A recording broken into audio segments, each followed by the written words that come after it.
এই মাছগুলোকে এখন দিব। ঠিক আছে, আপনারা দেখতে পাবেন পোলট্রির মাংসটা কিভাবে মাছ খাচ্ছে। এই যে এইভাবে দিচ্ছি ছোটো করে, এই যে দিলাম, দেখবেন এখন এই যে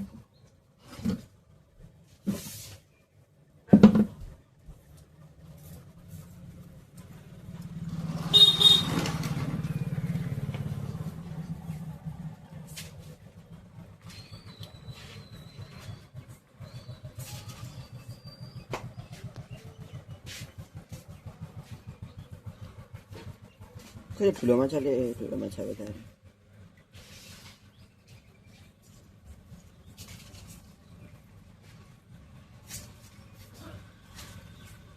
뭐야 이거 아니야? এই